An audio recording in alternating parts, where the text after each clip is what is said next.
Kasi last time sumemplang nga pala to. Ayan, may mga tama po. Simula nung nagbalik ako ng stock ECU, merong backfire. Hindi naman ganun kadalas, pero meron. Naka big valves tayo, 1922. Naka 62mm na bore.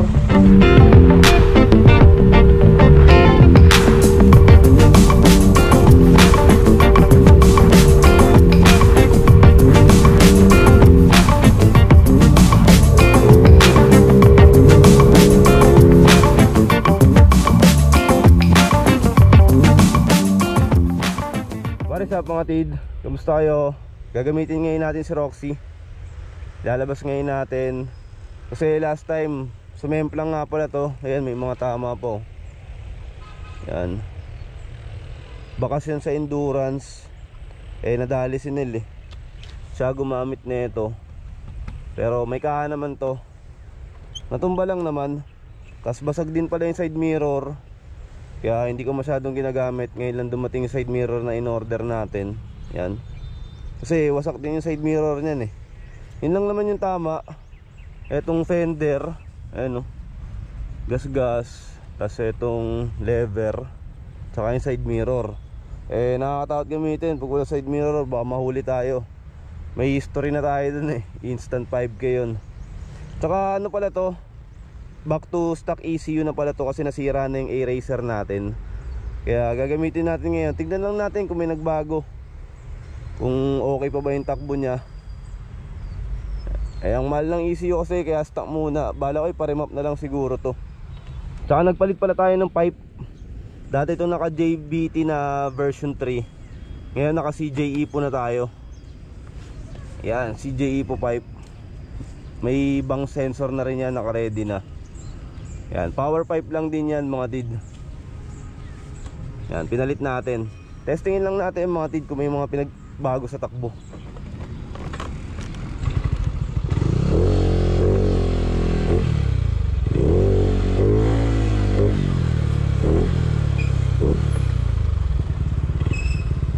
Kaya gusto ko matesting to mga tid, kasi parang nahihirapan yung motor ko sa ECU.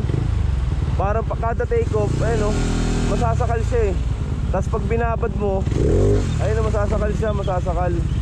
Sa online ko lang pala binili to, yung side mirror natin.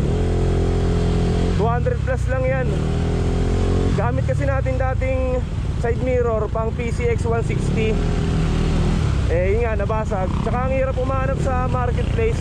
Kung meron man, mahal. Eto, mura lang ang mukha nung sa PCX 160. Kaso nga lang, short stem, hindi siya mahaba. Kaya iba pa rin yung pang PCX 160 na stock.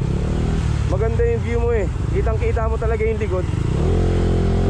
Eto, pasamantala, ito muna gagamitin natin. Wala pa naman tayong endurance sa sasalihan due to bad weather. Lahat na risked. Gawa ng sunod-sunod ang bagyong parating Kaya pahinga muna tayo. Doon lang naman nahagop. Parang nahihirapan pagka magte-take off ka. Pero pag nasa gitna na tsaka dulo, okay na yung takbo. Pagka dito pa lang sa umpisa, may nahagop ng konti Pero pagka nasa rektahan na, okay naman yung takbo.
backfire.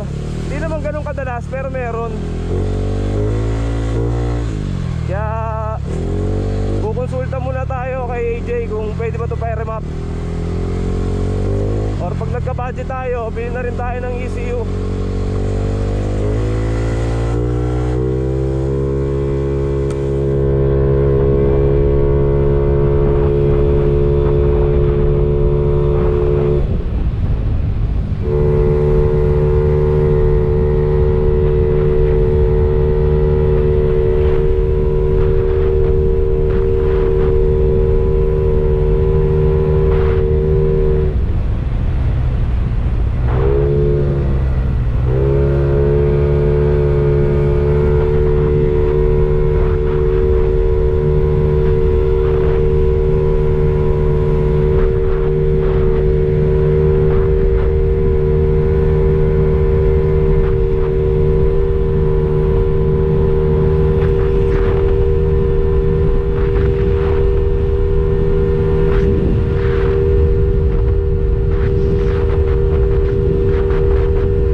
Mga tid, sarap.